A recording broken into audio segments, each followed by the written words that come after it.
I'm Rob Parsons of Care for the Family, and welcome to Spring Harvest Home. You know, I love Spring Harvest. I was so disappointed, as I'm sure you were, that we couldn't be there together this year. I think I've been coming to Spring Harvest almost every one of those 40 years. I've missed a couple, but not many. And I want you to imagine now that you're in Spring Harvest, you're in Minehead or Skegness or Harrogate, and if it's Minehead or Skegness, you've managed to find your chalet. If it's Harrogate, you're into your Premier Inn or your B&B. You've managed to work out the program. You're ready to go in Spring Harvest, and the sun is shining. You've had to pack some extra sunscreen because it's always shining at Spring Harvest, and it's never windy at Skegness. You are so welcome. And however you've joined us tonight for this special Spring Harvest Home, by the wonders of technology, you are really, really welcome. Whether you're an old hander, you've been many years, whether this time would have been your first time, whether you've never ever been to Spring Harvest and you're just dipping in to see what it's like, you're welcome. And wherever you are on your faith journey, you're welcome. If you feel so close to God, you could almost reach out and touch Him, you are welcome. And if you've served Him for many, many years, but at the moment faith seems low in your heart, you're welcome. If you're not sure what you believe, or you're sure you believe nothing at all, just as you would be at Spring Harvest, you are welcome tonight with us at Spring Harvest Home. And in our brief time together, we're going to look down memory lane. We'll show you some old clips from Spring Harvest. We'll tell some funny stories. We'll share things that have moved us down the years. We'll have a special guest. We'll talk about some songs we've done that have touched our lives and hear some of them. But you know, one of my most poignant moments of Spring Harvest occurred in the Big Top, both in Minehead and Skegness. Harrogate wasn't around then, and I was asked to present Bringing Home the Prodigals that evening in the Big Top, 3,000 or 4,000 people. We'd erected a huge cross in the front of the auditorium, and people were asked during the evening to bring a name of their prodigal on a little card and lay it at the foot of the cross. And I'll never forget the moment when they began to do that, and people brought the names of their prodigals and laid them at the foot of the cross. They brought the names of friends and brothers, sisters, sometimes in a strange reversal of the parable, mothers and fathers, but mostly children. There were lots of tears, plenty of tears in my own eyes as I watched that incredible scene of thousands of people coming to the foot of the cross for their prodigals. And I remember the elements of the message I preached that night. I said, number one, sometimes, you know, with prodigals, you have to lay down the guilt. We think, if only I'd been a better brother, if I'd been a better friend, if I'd been a better neighbor, a better husband, a better wife, a better parent. But sometimes you have to lay down the guilt. Perhaps especially as a parent. You know, even God has trouble with His children. I know there's that lovely verse in the book of Proverbs. Bring up a child in the way he should go, and when he's old he won't depart from it. But it's not a guarantee, it's a general principle. Most of the Bible is God the perfect parent, saying to us, how come you went away? I didn't want you to go. And secondly, you know, I said we've made prodigals of some who never were prodigals at all. We just sweated the small stuff. We made people feel like prodigals. Let me take you for a moment to the Birmingham Symphony Hall, where I talk about how we can so easily do that and make people feel prodigals for almost no good reason at all.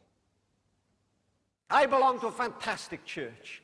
It cares for the marginalized, it cares for the poor. It's an easy place to come. But the other Sunday morning I'm preaching there, and when I finish preaching, I go to the loo, and I'm standing there, and there's a young man next to me. He says, Rob, I'm a prodigal. And he said, I came to church today because my mum and dad asked me to come and hear you preach. I enjoyed it. I said, well, thank you. And we're chatting afterwards, and I'm getting on well with this young man, and then I say goodbye to him. I go to have a cup of coffee, and then I come out of church 20 minutes later, and he's around the corner having a cigarette. And he says to me, oh, I'm so sorry. Oh, filthy habit. Oh, I'm so sorry. And as if he had leprosy. It is better he didn't smoke. I understand that. But how did we do that to people?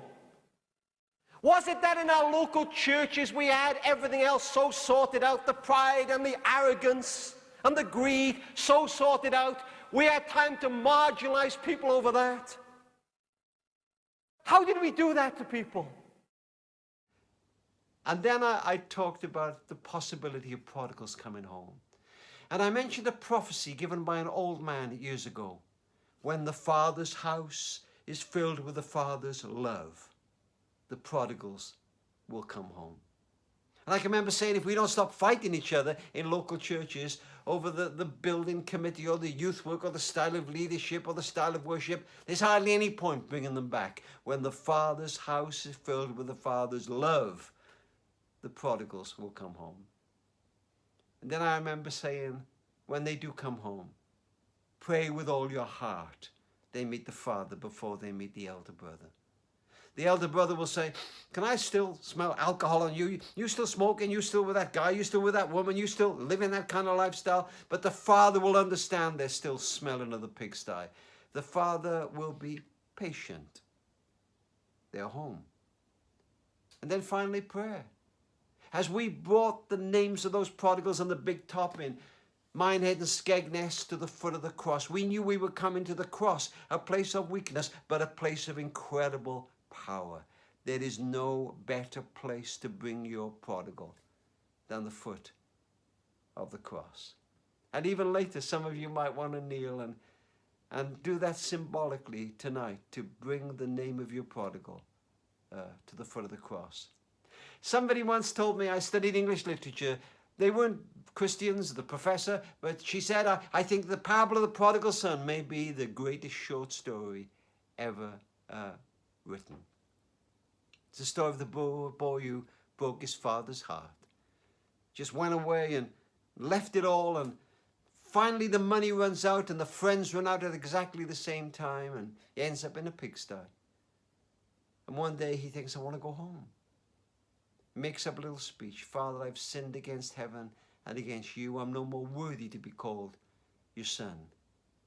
And he starts the long walk home. What he doesn't know is every day since he left, the father's been on the rooftop of that little house, looking down the road, waiting for his boy to come home.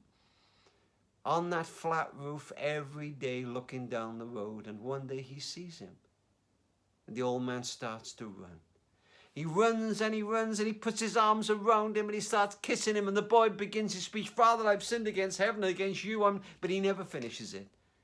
No, the father's saying, put a robe on his back and a ring on his finger and shoes on his feet. My boy's home. Lord, tonight we pray from the four corners of the earth, you will indeed bring home the prodigals. But you know, as well as the serious and moving stuff, there have been lots and lots of laughs at Spring Harvest. And just recently, I was on a video conference call with Catherine Hill, our UK director, and we'll hear from Catherine in a moment, and Stephen Hayes, one of our colleagues, and we began to talk about some of the funnier times we'd had at Spring Harvest, and we thought we'd share some of those with you as we go through our evening together. So here's the first one.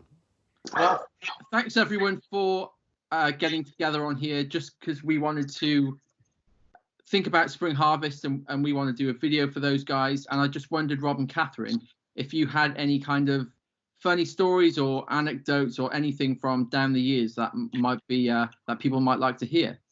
We've got a million stories. I mean, we've been going to Spring Harvest for over 30 years. And in fact, I thought of a challenge. I think I've been to Spring Harvest more than anybody. So if anybody thinks they've been more than me, drop us an email and we'll see if you can beat me.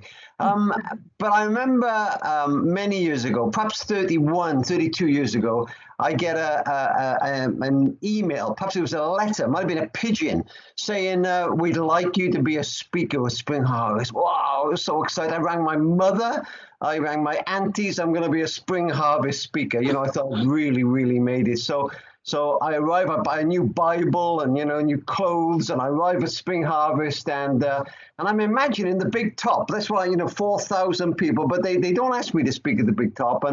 And then I've been in other seminars where like 200 or 300 people, but they don't ask me to do that. No. Now, in those days, the seminars were split and they gave titles to the various groups according to newspapers. So I don't think they had a Sun, but they did have a Daily Mail and the Daily Express and the Times if you were clever.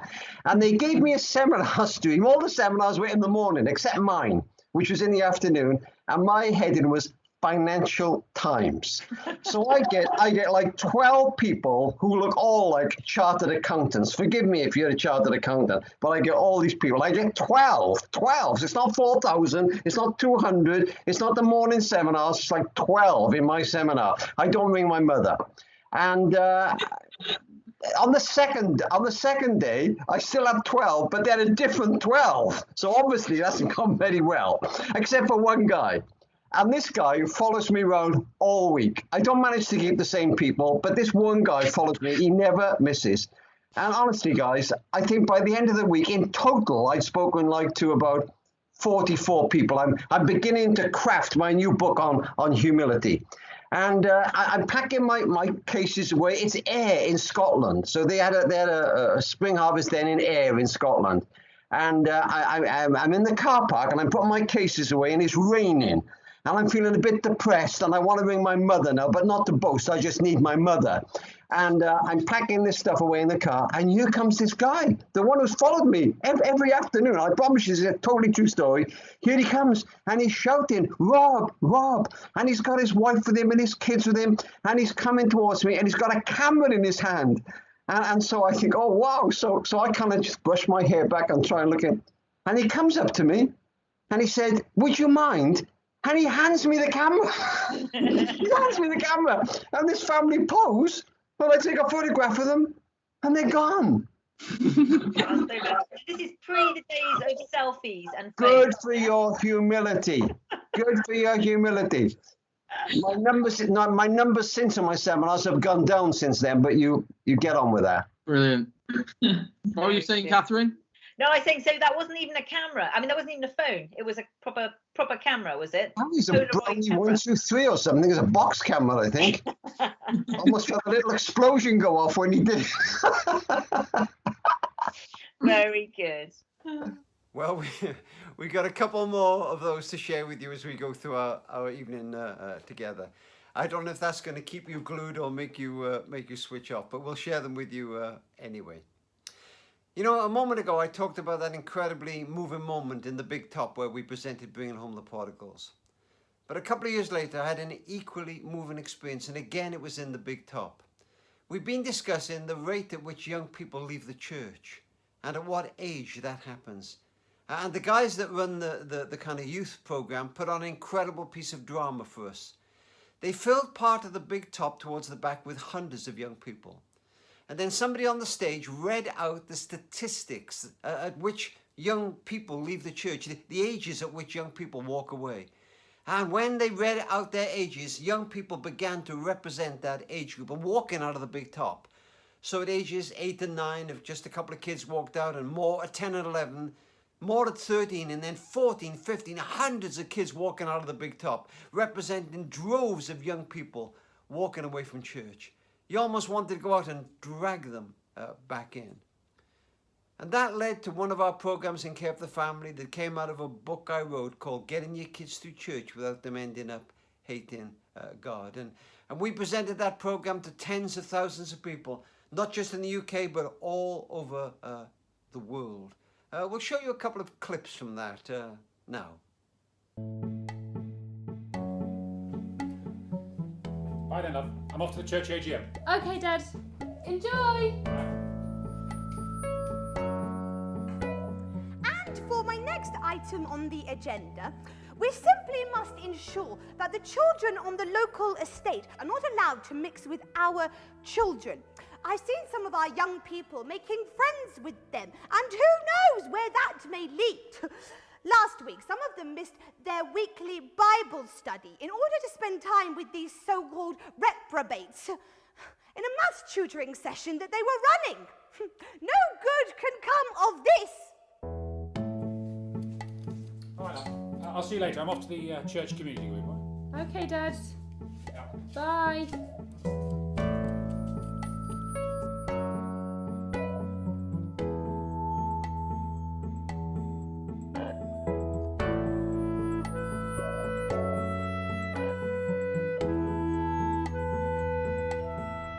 Not again? What do you think you're doing? They're about to have a youth meeting in here, do you realise? I've been attending this church for 5 years, and we always have people like you hanging about messing up the place. I'm sorry, but I can't have it. Off you go. No, not that way.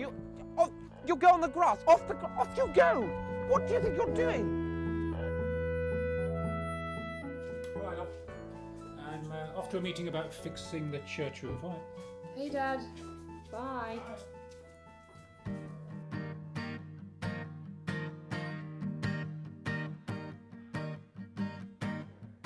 Okay, guys, I want to see your hands in the air. If you don't have your hands in the air, you're not connected with God. Come on, you, hands in the air, yes. Oh, yeah. And you, come on, front row, everyone, hands in the air. Connect with God. That's right. Everyone, hands in the air. Come on, front row, hands in the air. That's right. Right, I'm off to a meeting about flower arranging. It's all right.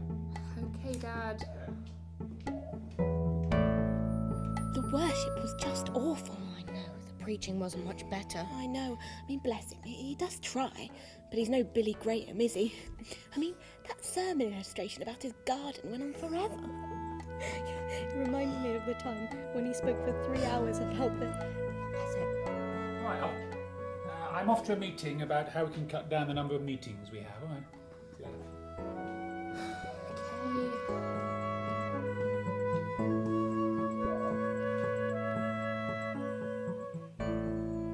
God, I'm at the end of my patience. There is no sign of you anywhere in this church. Please help me. Show me that the love and closeness that I've read about is real.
Are you tired of being embarrassed by your teenager? Does he or she show you up at church and community functions? Are you living in fear of what you'll have to live down next? Well, fear not, because here comes the all-new Uberteen 3000. The Uberteen 3000 is the perfect Christian teenager we can all be proud of. If you want your child to grow up in the true image of Christ, make it an Uberteen 3000. Uberteen 3000 can become a university graduate, a doctor, a church minister, a local dignitary, or embrace any number of respectable professions. Uberteen 3000 is piercing free and tattoo resistant. Each Ubertine 3000 comes with a lifetime warranty and a full money-back guarantee, so say goodbye to embarrassment and upset and order your Ubertine 3000 today. I know I will. Ubertine 3000 is a registered trademark of Ubertine Incorporated. All models may vary in appearance and delivery charges may apply. Ubertine Incorporated cannot accept any responsibility for any loss or damage that may occur through usage. See website for full terms and conditions.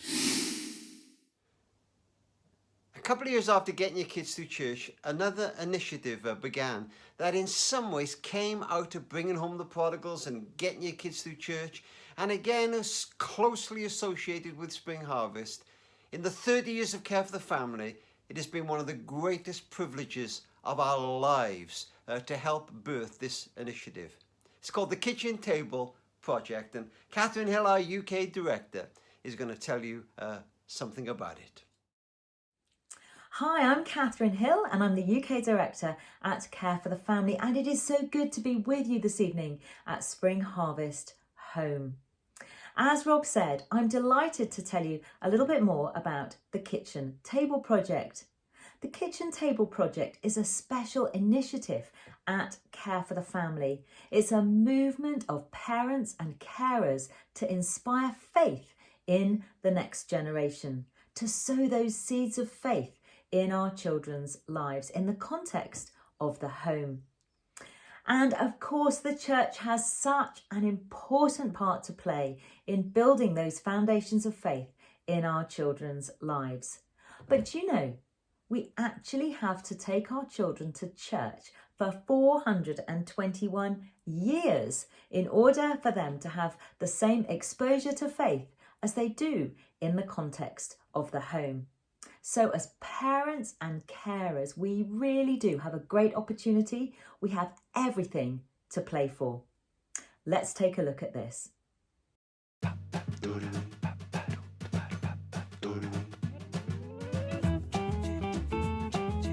How many hours do we spend asleep? Oh, so you have to do 9 times 7. Is 70 days. No, 70 hours. 70 hours. 84. 70 hours. 63 hours of sleep. 34 hours at school. In the car. We do spend quite a lot of time in the car, don't we? 0. 0, because we don't have a car. 7 hours in the car. Doing homework. Not enough hours. 0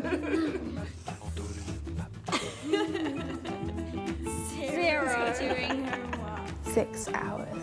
30 minutes. Doing homework. On the toilet. A week. 10 hours on the toilet. Let's do 2 hours on the toilet.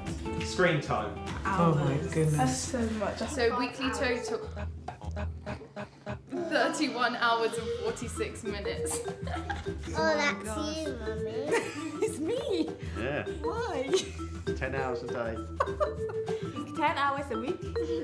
Yeah. 20 hours per week. That's a lot, isn't it? 2 hours at church. 2 hours at church. Oh, how much time do you spend with parents? 60 hours. Maybe 50, thereabouts. 60 hours. 75 hours. We spend 75 hours per week with our parents.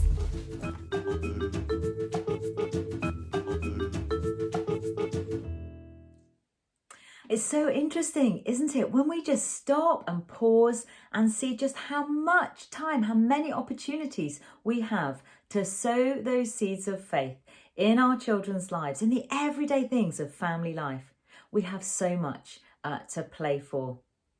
Now, if you're watching this evening, we'll all be in different families, different sizes and shapes of family, different stages on our journey of faith. But the one thing that we all have in common is that we want the best for our children. And we know that having a strong faith will help sustain them throughout their lives. But it's not easy, is it? As parents, we can't take total responsibility for our children's spiritual lives. It's too heavy a burden for us to bear, and there are no guarantees.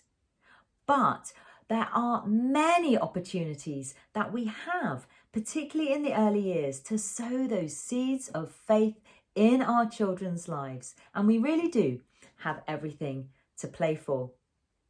Now, at Care for the Family, we often say that as parents, we are the keepers of the atmosphere in the home. And the atmosphere in the home that we create will have a bearing on how our children experience the love of God in their lives. And one particular way that we can influence that is through the words that we speak. There's a lovely proverb that says that our words have the power of life. And we can literally be speaking life to our children by the words that we speak. There was a lovely story that illustrated this beautifully that happened at Spring Harvest. So a couple of years ago, I was speaking at one of the Care for the Family parenting seminars, and I was speaking on this proverb that our words have the power of life. And at the end of the seminar, a lady came towards me. She was crying, and she said, "I have 2 children. The youngest is a delight, but the oldest is just driving us crazy. She argues with her sister. She doesn't do as she's told. We get letters home from school. In fact, how to discipline her has become an issue between me and my husband." She said her name is Grace, but because of her behaviour, we call her Disgrace. She said, "I know it's wrong. I realise that now, and I want to do differently." While we chatted, I encouraged her, we prayed, and off she went. Well, fast forward a year, I'm back at Spring Harvest, and I was walking through the bookshop, and I see a lady coming towards me, and she's holding the hand of a beautiful little girl who is grinning from ear to ear. And she came towards me and she said, "Do you recognise me?" And I said, "Yes, I do." And she said, "This is Grace." She said, "When we went home, we resolved to use our words differently, to speak more carefully, to praise character, to praise effort, and in particular for Grace, even when she was behaving appallingly, to use her name, Grace." She said it didn't happen overnight, but gradually everything began to change. The atmosphere in our home began to change, and it all began with that choice to speak words of life. It's very powerful. We can praise our children's character, we can praise effort, and we can tell them how the Father sees them. We can reflect the heart of the Father towards them, and it is really powerful. And there are so many other ways that we can be sowing seeds of faith in our children's lives. We can read Bible stories to them. We can pray with them. We can pray for them. Now, for our children, we have 4 children. They're quite close together in age, 3 boys and a girl. And I used to think it would be wonderful to do family devotions. But whenever we tried to do that, it seemed to be the cue for World War III. Now, if family devotions work for you, go for it. But for us, we found it so much better to pray little and often in the everyday things of family life. So we might pray at meal times. We would pray with our children when they were going to bed. But then when they were going out of the door, maybe to school, maybe for an exam, just weaving prayer into the everyday things of family life. And if we teach our children to pray for the little things, then they'll be more prepared to pray for those big things when they come along. And they'll also learn that life lesson that not all of our prayers are answered in the way that we hope. But as well as praying with our children, we can pray for them. We can do all the sowing and planting that we like, but actually what's really going to make the difference is that we ask our Father to soften our children's hearts so they respond to Him. And again, there are so many different things that we can pray for. We can pray for their character. We can pray for their future relationships. We can pray for their friendships. We can pray for the fruit of the Spirit in their lives. And we can pray that their hearts respond to God's love for them. The Bible says, "I planted the seed, Apollos watered it, but God made it grow. And at the end of the day, we can trust that our Father is the gardener. We simply need to plant that single seed. And so we've got a video clip now to show you from the Kitchen Table Project, and then we're going to take you to another funny anecdote from Spring Harvest. As Christian parents, we all want our children to have a deep and personal relationship with God. Now, what's interesting is that we as mums and dads are the most influential people in helping our children choose to follow Jesus. We might not know where to begin, but the good news is we haven't got to be experts. There are lots of simple things that we can do, and we can learn from one another. The Kitchen Table Project is a movement of parents and carers who want to inspire in their children a faith that lasts. The Inspire session is a great place to start. Get some other parents together and download the free resources from the website and begin to have some deeper conversations about how we begin to nurture faith in the home. So join us in making a difference, in inspiring a faith that lasts, and seeing the next generation discover what it is to follow Jesus.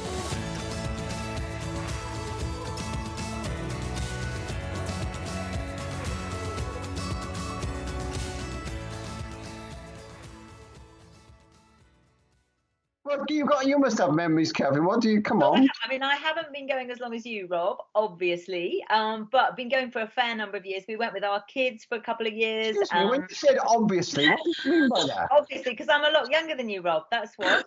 Fucking light. Yeah, this is getting a bit feisty, isn't it? A bit personal. Okay. Yeah. Well, Okay. there's funny stories. I remember one. So Spring Harvest is obviously over the Easter break, and a few years ago, Rob, if you remember, you made a grave error. In that you decided to give up alcohol for Lent, forgetting that this would cover Spring Harvest. And Spring Harvest is just quite nice in the evening after the main event in the big top to go to the bar with the team and just have a drink, and it's just quite a nice thing to do. So if you remember, Rob, you were a bit stressed that you couldn't do this because this bar was not great on its non-alcoholic beverages. So I thought I would help you, and I went and bought a bottle of non-alcoholic wine, red wine. It looked really nice. It looked like a sort of, Grand Cru Classé, very nice label. Anyway, this wine was... Can I just say, I was so excited when I saw it, Catherine. It looked brilliant, honestly. It looked like a bottle of Rioja. It looked deep. I could imagine hitting your palate. And Catherine opened this thing and I took a snip. It was like Metatone. Have you ever had that tonic, Metatone? It was disgusting. It was horrible, Catherine. So that was no good. So then I had a better idea.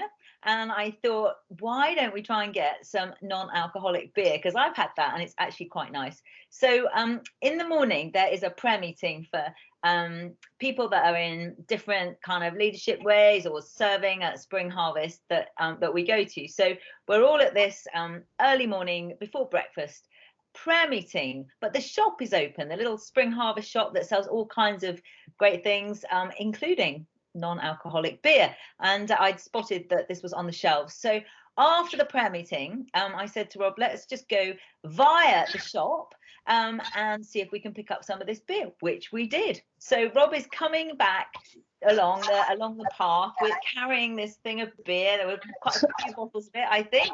A six-pack. What did you do? You tripped over your shoelace, I think.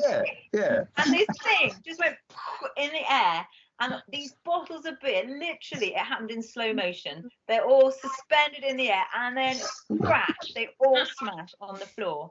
And this sweet family are coming the other way with their kids. And the mom looks absolutely horrified. And Rob shouts, "It's all right. It's not alcoholic." And they give me this kind of sad look, don't they? We're buying beer like at 8 o'clock in the morning. Hey ho. Oh, That was a funny one. Classic. Do you remember the one, Rob, with when you weren't very well a couple of years ago? You had a hernia. Do you mind? People listening to this all over the country. I tell them about my hernia. It is a very good story. And you so you were feeling really rubbish and it was incredibly painful. And but yeah, you were not to be because Spring Harvest is so great and you wanted to do the seminar. And we were meant to be doing the seminar on, I think it was a parenting seminar. And I said, don't worry, I'll cover it. You just go to bed, just get better. And you said, no, the show must go on with me as well. So okay. So we're presenting this seminar. It was in the Big Top, wasn't it? It was actually in the Big Top. It was, I think, in the Big Top, but obviously not thousands of people there. It's seminar size, but there were sort of screens behind us. And so we divided it up. So we had sort of 10, 15 minutes each and then hand over and then back again. So I would do my 10 or 15 minutes. And then whilst I was doing that, Rob was lying down behind the screen trying to shove his hernia back in. Catherine, I can't believe you're telling people a story. It was unbelievable. Fortunately, I think people enjoyed the seminar and I don't think they knew what was going on. But anyway, that was quite epic. What a sight. Wow. Oh, dear me. All right. Well, we thought you might like to go to the Big Top at Spring Harvest. It's 2016. Rob is about to speak. The subject is game changers. But before he speaks, there's an incredibly moving video. So let's take a look. I live in Southwick.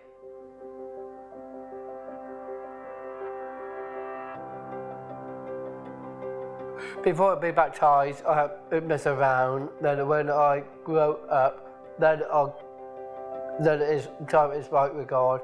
I'll be baptised at the same time.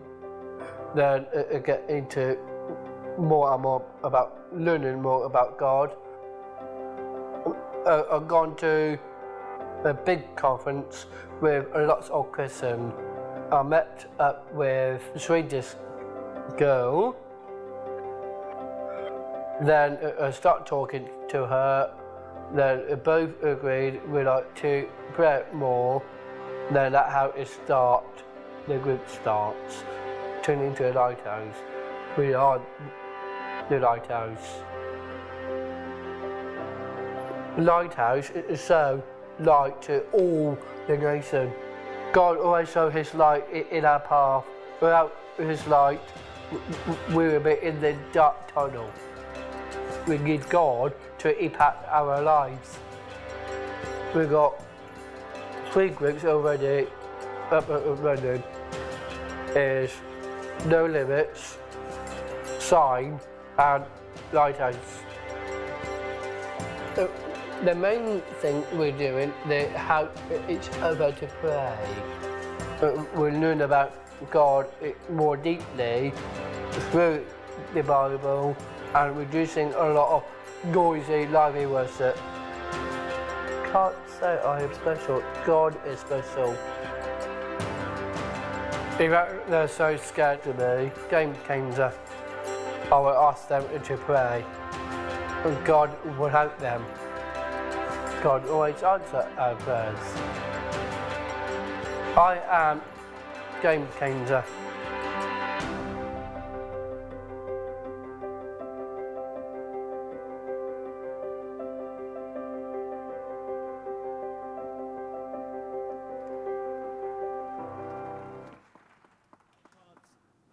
I can't say that I'm special. God's special. Our preacher tonight is a good friend of Spring Harvest, and he needs no introduction. Can we give Rob Parsons a huge hand this evening?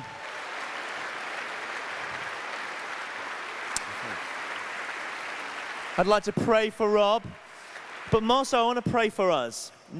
Just hearing a little about what Rob is going to share with us tonight, I think the question isn't, will Rob preach a blinder? The question is, are we going to listen to him? Shall we pray? And I'm going to invite you to just put a hand on your ear. I'm going to pray this first. Father, open our ears to hear your word tonight. Would we lean in? Would we press in? Would we devour all that we are given? Speak to us, Father. Open our hearts and open our minds. And Lord, fill Rob now with your presence. And all the saints said, Amen. Amen. Thank you. It is an absolute joy to be with you. I love Spring Harvest, and Catherine Hill, Care for the Family's UK director, and I are doing the parenting seminars, and we just love being here. Thank you for your welcome and your kindness. You know, the incredible thing about Jesus is where he sat. Time and time again, people said, why does he sit there? Why does he sit there? Why would he take that chair? Why would he sit with them? Those three incredible parables he told, the lost sheep, the lost coin, the two boys, because it is a parable about two boys and not one. He told them because they said, why would he sit with people like that? The old News of the World newspaper used to have a byline that said, all human life is here. And all human life is in this auditorium. All shades of belief and actually unbelief. Rich, poor, young, old.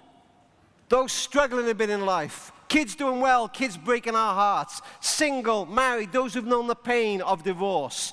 Some feel they could reach out and touch Jesus. Others, faith has died in their hearts. Others quite sure they don't believe anything at all. You've been dragged here by somebody tonight. But I'm telling you, especially if you feel on the fringe. Especially if you are that one that doesn't feel part of it all tonight. You are loved. He would sit by you. He would come and say, is this seat spare? This is an incredible thing, the love of God. What an incredible message. As I heard that young man speak on that film a moment ago, my heart was moved. I cry more as a man than ever I did as a boy. This young man saying, I'm a game changer. Those of you in the chalets, God loves you. You may be isolated from us, but he would come and sit by you as well, that you may know you are special. Those listening in years to come on the tape or watching the DVD, you are special, you matter to him. He would sit by you. You know, one of the highlights of Spring Harvest is the After Hours program. And if you see Q snaking all the way through the Skyline or the auditorium in Harrogate or the Big Top in Skegness, you'll probably be able to guess that Tim Vine and John Archer are in town. And they were meant to be with us this year at Spring Harvest, but we've managed to get them for a brief moment at Spring Harvest Home. So fasten your seatbelts for a little bit of silliness.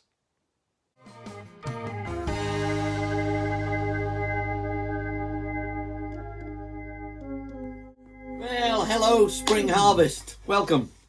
Hello, Spring Harvest. Yes. Hello. Sit down. Oh, yes, right. Sit down here. Hello, Spring Harvest. What an absolute thrill it is. Malleters. Well, that's the formalities over with. Ladies and gentlemen, I'm Tim Vine, and this is John Archer. I'm over here. So, oh, that side. Right. You told me you were going to be on the... No, I'm here. What's that on your head? Sorry? This. Yeah, no, I've just joined a new band called the Conkers. I'm surprised you haven't heard of us. We've had a string of hits.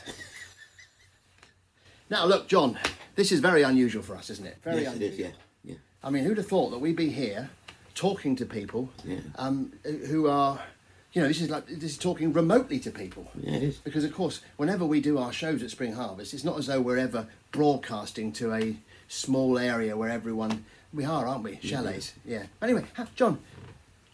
Yes? I should leave more gaps. You all right? You should. John, John, how's lockdown been for you? It's been all right, look. Right. I've just put the kettle on. Yeah. I got it under my own steam. Well, not too bad then, yeah. Are you listening to me? I am listening. Yeah. Actually, Right. I've been communicating using this. Like that. It's a carrier pigeon. How's it been for you? How's lockdown been for me? Yes. Oh, no, it's been great, to be honest with you. Yeah, it's just been me and my dog Rex. I call him Rex because he wrecks the house. Get off, listen. Oh, he's seen a fox. Break it up, you two. Oh. One of the things I had to do, though, John, I had to communicate with my mother through French windows. And that wasn't easy because my French is terrible. Have you got a laughter button over there? Because No. But have you got enough supplies? Have you?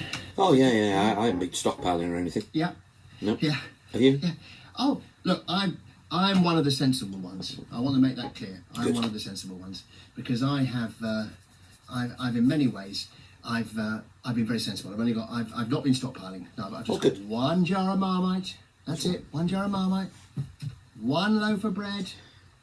1 loaf of bread. 1 bit of meat, and it's all very, very sensible. One of those. 1 fridge door. 1 fridge door. Yeah. Oh, but we miss it, don't we? We miss it, don't we? Oh, yes. I mean, at Minehead. Yeah. I mean, I think did Hitler write a book about Minehead? Oh, that was Mein Kampf, wasn't it? Yes. I've just got myself this. Look, you see that? It's an earwig. An earwig. It's actually a centipede, but centipede wig never used to get much of a laugh.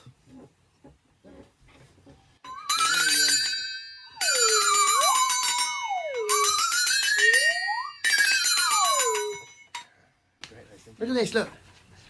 Mountaineering. Yeah. Well, since you haven't asked, I'll tell you. Since last time I was at Spring Harvest, I've made a little bit of a name for myself. There it is, look. Yeah, actually my wife doesn't like it. I thought, ooh, look at her. I see Butlins have got a new Christian restaurant. It's called The Lord Giveth, and it also does takeaway. Should we do some notices? Because we always do notices, don't we? Yeah, that's a good idea. Let's do some notices. Yeah. Here we go. Right. Shall I start? Or do you want to start? No, you start. You start. I'll start. One of those. Yeah, you start. What are those? No, next year. The good news is that Spring Harvest has got lots of new things coming in next year, just because of the sadness of having missed this year. For example, you're now going to be able to keep a horse in your chalet. Yes, they're doing self-cantering. Yeah. What have you got? Well, they're going to be building a new slide for the church leaders. It's going to be called an Elder Skelter. And still available online are various things like, for example, the commemorative plate for single people. You can just leave it on the shelf. Yeah. And they're going to have a new sincerity seminar next year, which I've been told is really, really, really, really good. And although it isn't, I tell you one of the things that's nice about this, we haven't had to do any driving, because me and John, we normally share the driving, don't we? Yeah, we do. Yeah. Yeah, I do the pedals and he does the steering. We crash a lot. And now? No, not the ukulele now. Put it down. No. And now, ladies and gentlemen, a magic trick. What's the handkerchief? What's the wand? It's gone! Now my impression of Christians on the bumper cars. Sorry.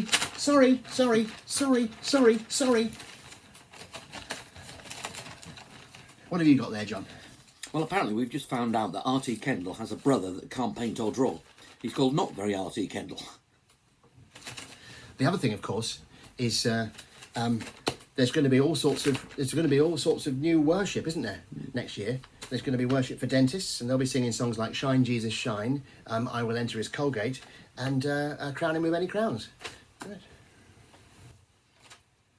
You're not good looking at me. You've got another one there. And then also there's going to be some curry lovers worship. Yeah. So that's open the tandoori of my heart.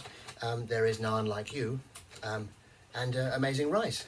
So all that to look forward to next year. What's this button do here? Don't press that. Oh. Oh. John, get me down from here. Bye, everyone. See you later. Bye.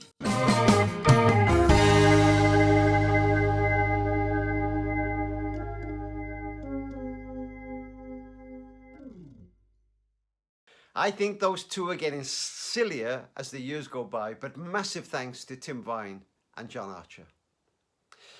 You know, in Care for the Family, when we produce new resources, it could be a course, a book, a podcast, we often find we're running hard to hit a deadline of finishing them by the end of February, early March. And there's a good reason for that. So often we're launching them at Spring Harvest. And this year we were going to launch a couple of brand new resources. You know, over the years we've sought wisdom to try to be ahead of the curve if possible, and sometimes we've been granted that. 25 years ago with the 60-Minute Father, I can remember Linda Lee Potter in the Daily Mail calling us the people who reinvented fatherhood. The whole Bringing Home the Prodigals initiative that went all around the world. The Money Secret project just before the recession. And boy, when Catherine Hill decided to write her new book, Left to Their Own Devices, 2 years ago, we had no idea how much that was going to be ahead of the curve. Helping parents not only get their children into the very best of the digital world, but also keep them safe. The new edition of that book, including stuff on gaming, has just come out, and you've probably heard Catherine on Radio 5 Live or Radio 4 or Premier talking about this really hot topic. In fact, Catherine's been crisscrossing the country, talking in community halls and churches and colleges and schools about this issue. But she can't accept every invitation. So for a while now with her team, she's been working on a brand new resource for parents, teachers, youth leaders called Left to Their Own Devices. We were going to launch it at Spring Harvest this year, but let Catherine tell you about it now.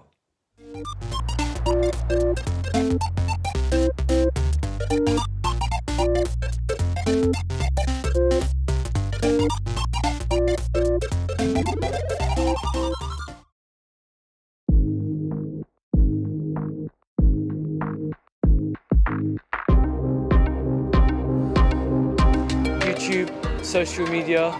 Social media. I know what you want to say.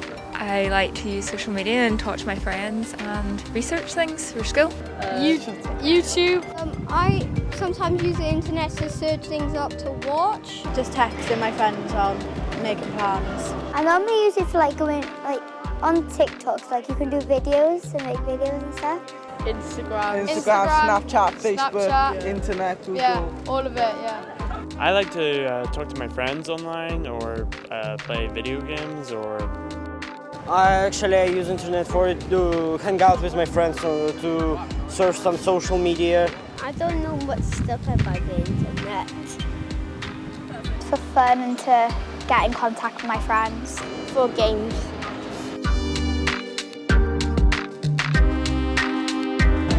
I don't know. They buy lots of things. To make some orders for their job. My parents use it to look up things, and so do I. They use Facebook. Emails, because it runs a business. They use, I think my mum sometimes uses Instagram. Banking. I guess, yeah, like different apps. Like my parents don't have Instagram and stuff like that. Mostly use it for emailing and work stuff and reading stuff. They usually go on Facebook and text their friends on Messenger. Well, only Facebook, because that's the only thing she knows how to use.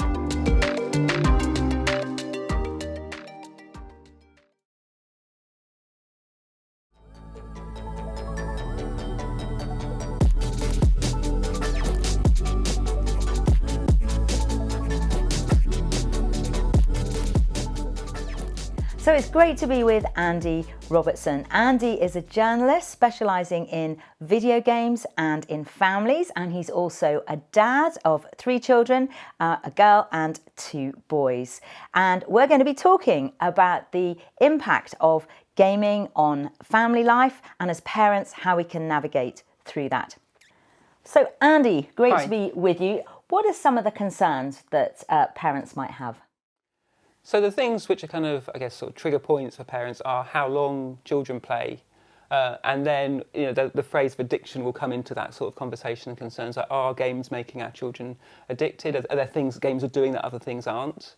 There's online gaming, and so that's where they're playing with other people who aren't in the same house. Who are they playing with?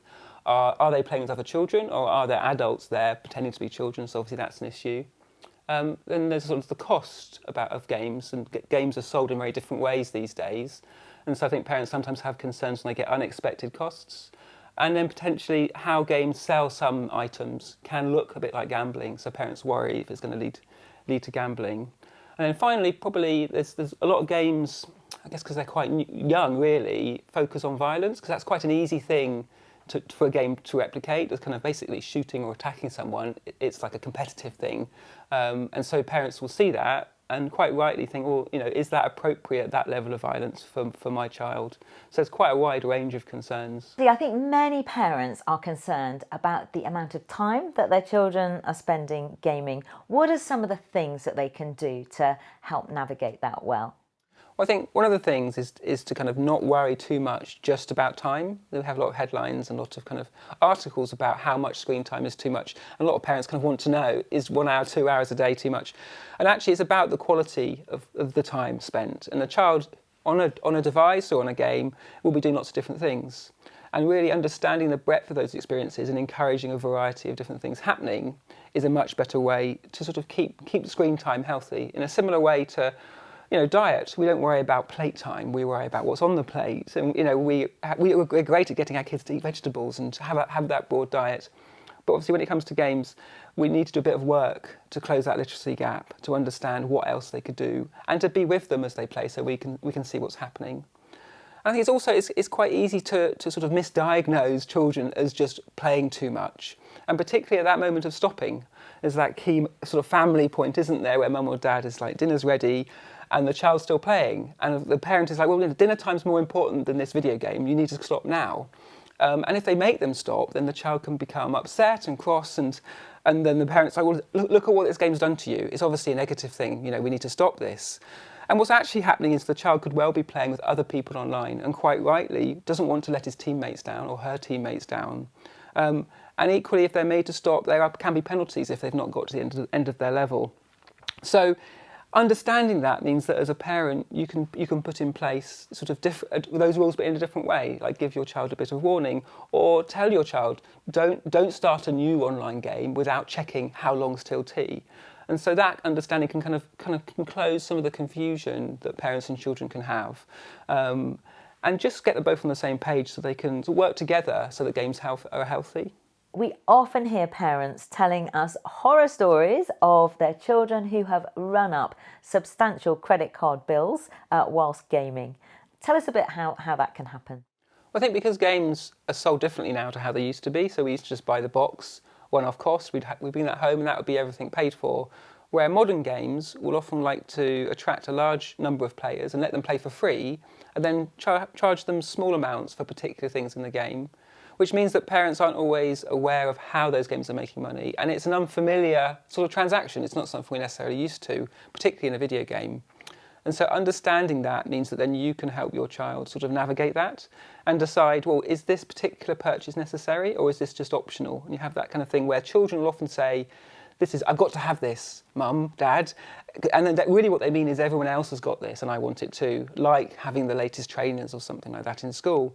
If you're not literate or if you're worried about what's happening, there are these sort of short-term things you can do to give you some breathing space. And one of those things is if you've got a console or a device that your child is using that you're very sure, and you spend a bit of time, maybe half an hour or so, setting up the settings so that they can't just make purchases on their own without asking you, or that there are particular limits. And that would be true whether it's on a smartphone or where on a console. You can set up, well, this is how much my child can spend each month. And that goes along with lots of other settings that can actually limit how long they play, and also limit the sorts of games they play. So they're the PEGI ratings that rate the game's appropriateness for different ages. And you can set up every device to say, my child can't play, for example, at PEGI 12 without asking me, and I then put a password in. And so some of these things I think are really helpful to get breathing space. But I think it's important to go beyond that, sort of, again, bit of policing, to get into that literacy area, and then being there with your child as they play. I think one of the things that many parents are concerned about is just who it is that their children are talking to when they're gaming. Maybe they're playing games in a community setting and all the dangers associated with that. So do you want to talk a little bit about that? Yes, I think this is another area where games have changed quite a lot over the years. So even if you played games growing up, they're quite different now. And one of the big areas of difference is that games are played online. So rather than playing in the same room, you're playing with people on the internet. And usually, your child is playing with friends and with other children, but it's difficult to know as a parent, who exactly they're playing with. And it's a similar thing to social media. But the issue is, I think that we have a more understanding and caution about social media, but don't necessarily apply that to video games. So my advice is usually to think about games as social media. And for a child, the two things are very similar. The first sort of online interaction with someone they don't know for a child will likely be in a video game, probably a video game like Roblox. And so we just need to be thinking and aware that, how our children are interacting. And some of that is about setting up their technology correctly to limit who they can accept friend requests from. But a lot of it is also about being present and making sure that those online games are happening in a sort of social space so that you can see the sorts of interactions that are going on. And being aware of the sorts of things that can happen. So it's not only typing messages to each other. Children will play and will chat with their headphones on. But technically, they can share pictures and images, and so it's an area where a degree of caution is needed.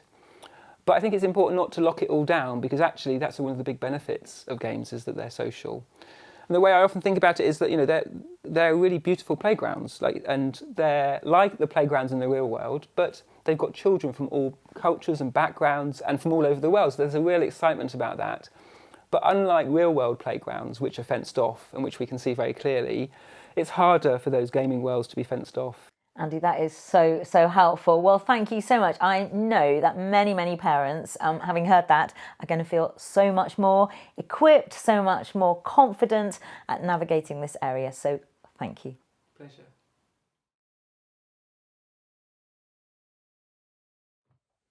Well, that was great, wasn't it, to hear from Andy Robertson about gaming. I don't know if you saw the clip of me having a little go with the games console with him.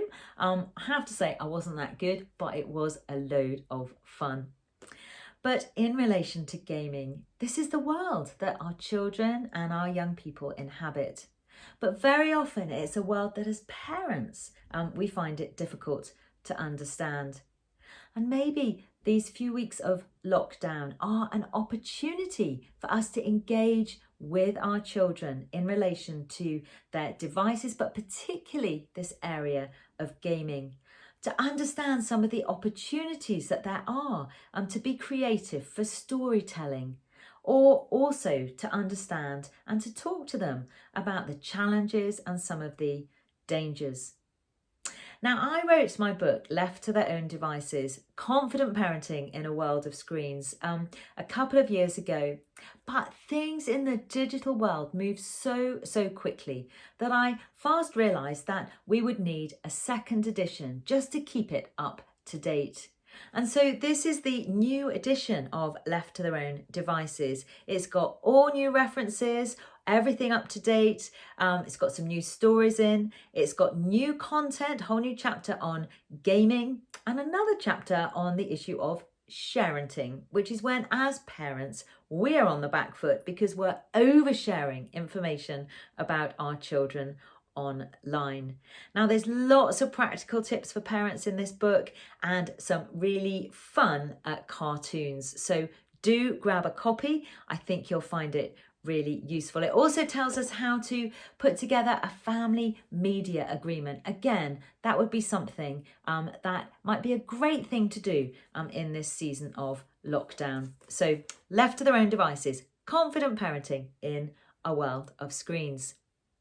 But at Care for the Family, we have another book that has just come out as well. And so I'm going to hand back to Rob now, and he is going to tell you about that. Spring Harvest has been really significant for me in many ways, but something happened many years ago, and I'm sure I didn't realise that the seed was sown that day of something that would happen in 2020. I was speaking at Spring Harvest, and in the afternoon seminars there was one called How to Improve Your Public Speaking. I said to a friend, I'm going to go to that. He said, why are you going to it? You're speaking in the big top tonight to 4,000 people. I said, trust me, it'll be worth it. And I wasn't disappointed. The guy said things that changed forever the way I spoke in public. But one thing he said was fascinating. He said, when you're speaking in public, whether you're preaching or to a vast auditorium in a business seminar, you lose people's attention for one of two reasons. Because you're boring and because you're interesting. Well, even I'm bright enough to work out how you can lose someone's attention because you're boring, but how on earth would you lose their attention because you're interesting? He said, you'll say something fascinating and their mind will go off on it. If you want to keep them over the long haul, you've got to bring them back occasionally. Change your pace, tell a story, take your jacket off, do anything. But if you want to keep them over the long haul, every so often, you've got to bring them back. I thought about those lessons of public speaking and you know, just last year I thought, well, you know what? I've been speaking in public for 50 years, half a century, and in two arenas. The business world, spoken to many hundreds of blue chip companies all over the world and occasionally governments, and the faith world, churches, events like Spring Harvest and New Wine and Keswick and stuff like that. And I decided to write a book to share some of the lessons I'd learned, some of them the very hard way. And I called the book The Heart of Communication, How to Really Connect with an Audience. It was John Maxwell who said everybody communicates, but not everybody connects. So here's the book. It's out at the moment. And at Spring Harvest, we were going to have a special launch. And we were going to give everybody party poppers after my seminar on communication. And we were going to have a little Prosecco or elderflower juice if you don't drink that. And I'm going to attempt something now for the first time on camera ever. This is a first not only for Spring Harvest Home, but a first for Spring Harvest. I've got a bottle of Marks and Spencer's something or other here, and I'm going to open it and I'm going to have a book launch on my own. Is that pretty sad, isn't it? Well, let's see how this goes. So you're joining me for the book launch of The Heart of Communication, How to Really Connect with an Audience. Here we go. I'm not sure I know how to do this. Let's have a go. We're opening it. Here we go. I'll probably hit Diane in the head with this cork now as it comes out. Let's have a go. Hang on. There we go. There we go. Not too bad. Hey, so well, thanks for joining me. Spring Harvest Home, the launch of the Heart of Communication. Cheers. And remember what we always say: if you can't afford anything we sell, drop us a line of Care for the Family. We'll gladly give it to you free of charge. And thanks for Spring Harvest all those years ago for sowing the seed that led to the new book. So thank you, Spring Harvest, again. I got another memory. And this is quite poignant, really. People who've been Spring Harvest, if they've heard Kath and I do parenting seminars, you may have heard one of us say, if you have more than one kid, you're going to have chalk and cheese. They're going to be different characters. Now, that's particularly galling if the first one's compliant, because that's what lures you into having the second one. So our first one, Katie, was so compliant. She loved church. She took notes when the guy was preaching. She just was compliant. For about 4 years, we think we're brilliant parents. And then Lloyd comes along. I say that Lloyd came into the world smoking a cigar. So Lloyd's my testing one. And whereas Katie loves Spring Harvest, she'd come back from all the little things. Oh, Daddy, it's so exciting. Lloyd would come back from all his sessions, which were brilliant. And I'd go, well, how was it? He'd be about 10, 11. Boring. Everything's boring. He didn't want to be there. But now he's 15, okay? And I'm speaking at the big top, and he's in the front row. And I'm praying for this kid to be touched by God. And I preach for about 35 minutes. And at the end, somebody comes forward and they do a response. And the guy says, stand up a moment now. And everyone stands up, 4,000 chairs, the backs of the chairs going up, all this clatter. And then he says, if God has really spoken to you, I want you to sit down and people are going to pray with you. And people sit down. I hear the seats going down and people gathering around people to pray for them.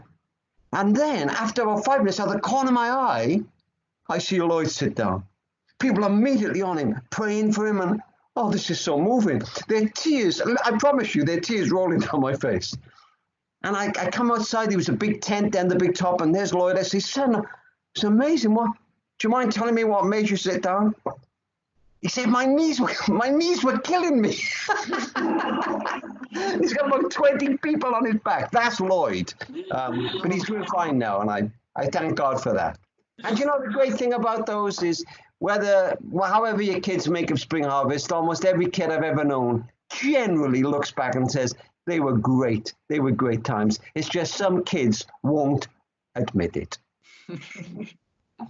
That's fantastic. Well, thanks. That'll definitely help enrich our look back over our relationship with Spring Harvest. So we'll add it into the mix. There's an incredible Psalm of David, Psalm 57. It was written at one of the lowest moments of David's life. His enemies were against him. He's totally isolated. Some scholars think he was literally holed up in a cave somewhere on his own. Does that sound familiar to you today? And he cries out to God, God, have mercy on me. And then he says this, I will take refuge in the shadow of your wings until this disaster is past. It's an image of a mother hen gathering her chicks under her wings. It was the image Jesus used when he said, how often would I have gathered you as a hen gathers her chicks, but you wouldn't come. I heard a lovely story a couple of years ago. It was of a farmyard fire, and when the fire service went in, all the firefighters went around the farm. It was devastated, and they found the dead carcass of a mother hen. But when the farmer was clearing up the next day, he lifted that dead carcass, and underneath were 5 or 6 chicks still alive. The mother had literally covered them with her wings. Hey, David was a fighter. This wasn't his normal style. He'd taken on Goliath, for goodness sake. Hiding wasn't normally his modus operandi. But right now he cries out, I can't do that anymore. Right now, I need you to cover me in the shadow of your wings. And David knew that he wasn't alone. And God has said, I will never leave you nor forsake you. He is with you. Some years ago, I was on a retreat, and a couple of guys then, Graham Kendrick was there, and he said, guys, I'm working on a song with somebody else, and we're trying to get this song together. He played us this lovely song, and then I think it was at the 40th anniversary of Spring Harvest, I heard him perform it on stage. I hope it touches your heart as it touched mine that day.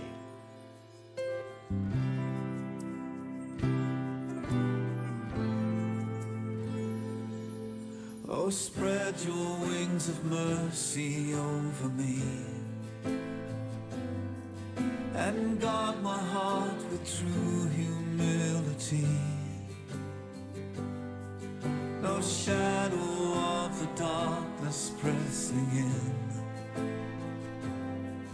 only the holy overshadowing underneath your wings, overshadowing.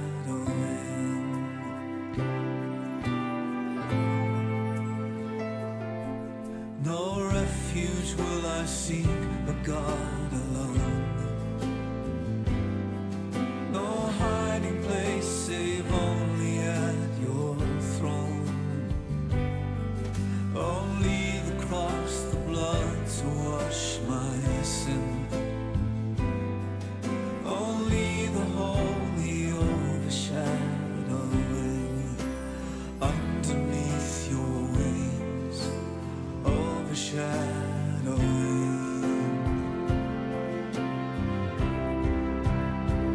You are my shield and my glory. You are the lifter of my head. And though the storm may rage around me,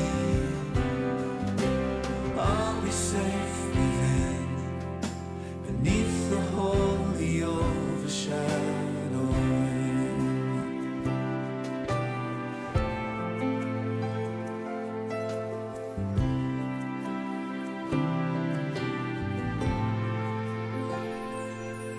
No burden on my back too hard to bear.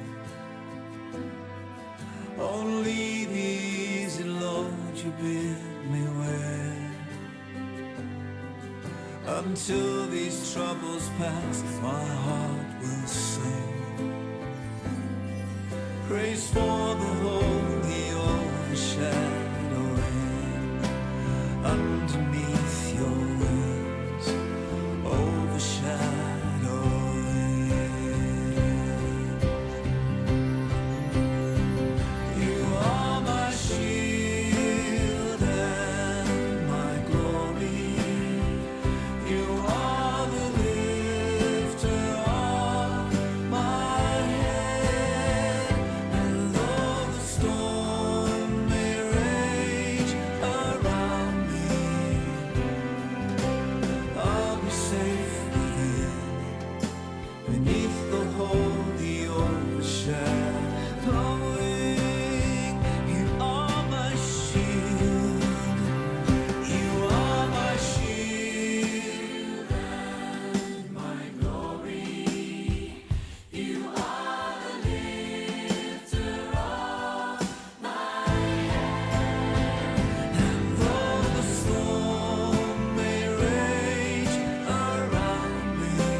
You know, we're genuinely sad in Care for the Family not to be with you with Spring Harvest. I am really sad. We love coming to Spring Harvest. Over the years, our supporters and friends, over 30 years, have become, in many ways, like family. And we've met and meet many of that family at Spring Harvest. But you know, we've talked about a lot tonight, haven't we? At least we've had a chance in Spring Harvest Home to get together in some way. We've talked about getting your kids through church and prodigals and left to their own devices, told some funny stories. At least we thought they were funny. We've nipped into the big top. We've nipped into the After Hours program with John Archer and Tim Vine. And as we come to a close, I just want to say a couple more things. First of all, I know that these are difficult times for many individuals, and we just want to say, if you see anything on our website that you can't afford, would you drop us a line and we'll gladly send it to you free of charge. And secondly, these are challenging times for charities. We have some concerns over the coming years. We wonder how things will go with regard to our income, for example, but never has there been a time when we're going to be more needed. We're trying to take forward our whole initiative on building emotional, mental well-being in individuals, children and families. We want to stand beside parents that have children with additional needs, stand by single parents, comfort those who are bereaved. And of course, we're seeing a whole new genre of bereavement where people haven't been able to grieve in the normal way. We want to sustain marriages, and many families will be under enormous pressure as we're coming out of this situation. And I'm just wondering if you could help us, please. Would you consider becoming a partner with Care for the Family? I'll be honest with you, I normally make this appeal directly to people in Spring Harvest face to face, and I'm not sure whether it'll work down the line like this, but I'm still asking, would you consider just giving a couple of pounds a month to Care for the Family? Could be less, could be more. Keep it going as long as you want to. If you want to do that and stand with us, would you go to the link on the screen and become a partner? If you're able to do that, I want to send you a thank you. I want to send you a copy of Catherine Hill's book, Left to Their Own Devices, the new updated version with a section on gaming in it, and that whole resource that I talked about earlier on. DVD-led, Left to Their Own Devices. I promise you that will be an incredible blessing to many, many people. And then we'd love to send you a copy of a remarkable book by John Mark Comer, The Ruthless Elimination of Hurry. And a little companion book, I think, that goes alongside that, Paul Francis' book, A Little Book of Soul Care. I wrote on the front of that book, because we commissioned the printing of it, this little book will make a big difference in your life. And then I'd like to send you a hardback copy of my book, Let Me Tell You a Story. Many of the old stories I've told down the years. Some of you could say them with me, I'm sure. And then a copy of Catherine Hill's book, If You Forget Everything Else About Marriage, Remember This. Even if that's not relevant in your situation, you'll know somebody for whom it will be an incredible gift. And then finally, as soon as I get back to the office, I want to write to each of you personally and send you a signed copy of my brand new book, The Heart of Communication, How to Really Connect with an Audience. And lots of us involved in communication to all kinds of people, and it may be relevant for you, but if not, again, I think it'll be a lovely gift for somebody. Hey, listen, some of you were already partners with us. Perhaps you became a partner at Spring Harvest, perhaps just last year, and if you didn't give us another penny from now to the day you die, we're indebted to you. But I wonder whether you might be able to increase just a little. And if so, I'd love to send that pack to you as well, and send you the book as soon as I get back to the office as my thank you to you. Dear friends at Spring Harvest, thank you for being with us. Pray for us if you have a moment. You know, as I come to an end, when we often say to people who are grown, what made your family life sweet? They never mention expensive presents or holidays. They so often begin the sentence with these two words, we always. And they'll talk about some old traditions, some old memories, sometimes something really silly. In Care for the Family, we have a phrase, we made a memory. And you and I tonight, and Catherine and the others who took part, we made a memory, didn't we? This moment in this dark time, we managed to get together and hopefully lifted each other's spirits. Please remember that Care for the Family are there for you. We got our team working at this very moment. If we can help you in any way at all, don't hesitate to call. God bless you. Thank you for being with us.